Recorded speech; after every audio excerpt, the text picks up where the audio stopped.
Assalamualaikum warahmatullahi wabarakatuh. Perkenalkan, saya Tati Inaya, perwakilan dari MA Darul Ulum Waru.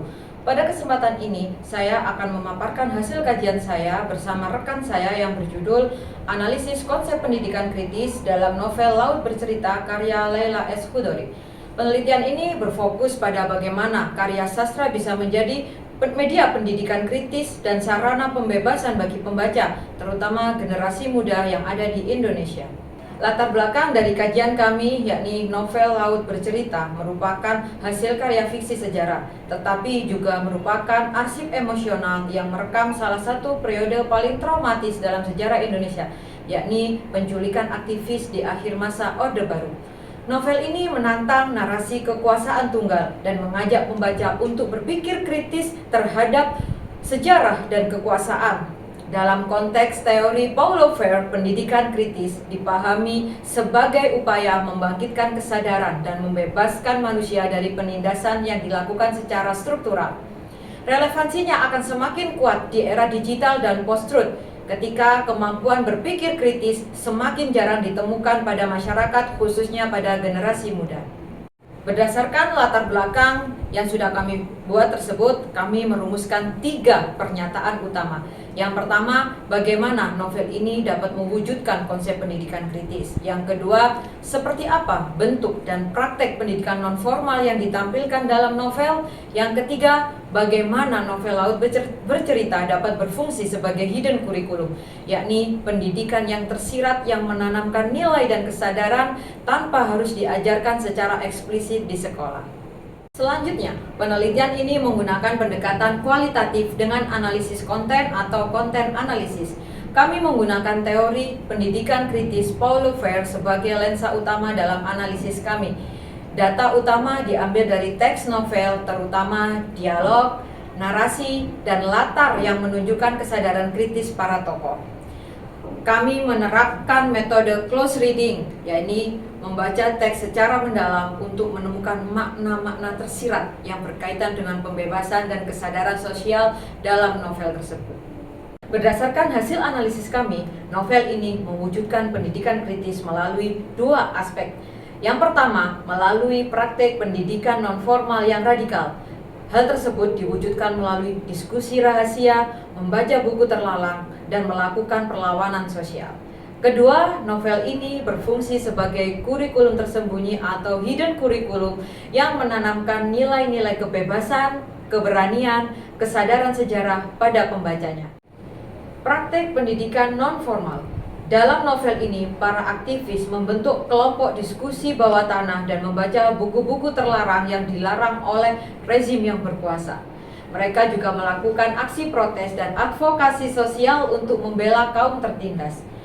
Praktik mencerminkan konsep culture cycles Freire atau gaya pendidikan Paulo Freire, di mana proses belajar terjadi melalui dialog dan juga refleksi bersama, bukan dengan cara menghafal atau menerima doktrin seperti dalam banking education atau pendidikan dengan gaya bank. Bahkan dalam lingkup keluarga, pendidikan kritis juga tampak melalui sosok ayah biru laut yang menanamkan nilai keberanian dan kebebasan berpikir sejak dini. Selanjutnya, novel sebagai hidden curriculum. Novel ini dapat dipandang sebagai hidden curriculum. Menurut Henry Giroux, hidden curriculum adalah nilai dan norma tak tertulis yang secara tidak langsung membentuk karakter dalam peserta didik saat proses pembelajaran.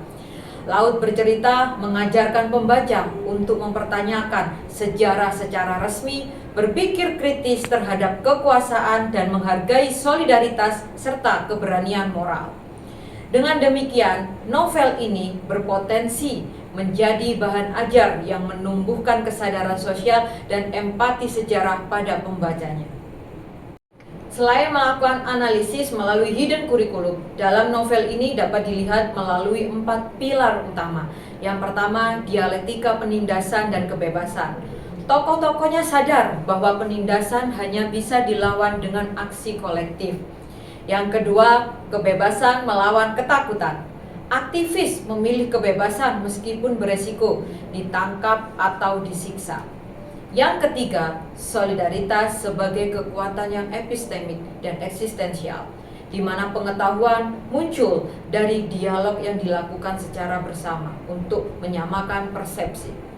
Yang keempat, praktik terhadap kepatuhan buta dan amoralitas netralitas, di mana masyarakat yang diam justru menjadi bagian dari penindasan itu sendiri, yang justru dianggap mampu melanggengkan penindasan yang terjadi.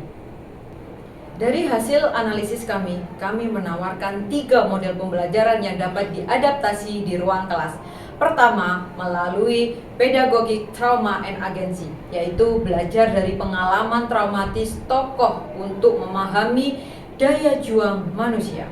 Yang kedua, dengan peer learning activity, yakni pembelajaran kolaboratif berbasis diskusi kritis. Kita membuka ruang dialog yang bisa dilakukan untuk bertukar pikiran, untuk saling menganalisis tentang apa yang terjadi di sekitar kita.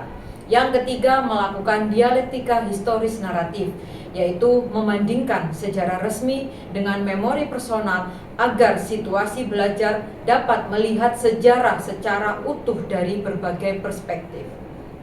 Laut Bercerita bukan hanya mengisahkan masa lalu, tetapi juga menghadirkan metode pendidikan kritis yang relevan untuk masa kini. Novel Laut Bercerita menjadi media pembebasan, mengajarkan sejarah bukan sekedar untuk dihafal, tetapi untuk dipahami dan untuk diperjuangkan. Di era post-truth, karya sastra seperti ini menjadi alat penting untuk menumbuhkan kemampuan berpikir kritis dan juga empati sosial pada masyarakat, khususnya pada generasi muda. Sebagai penutup dalam pemaparan kajian ini, izinkan saya membacakan kutipan dari Leila S. Hudori.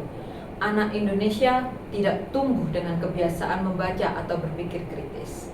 Kutipan ini menjadi refleksi bagi kita semua bahwa pendidikan sejati tidak hanya mencetak peserta didik yang patuh, tetapi yang berani bertanya, berani berpikir kritis.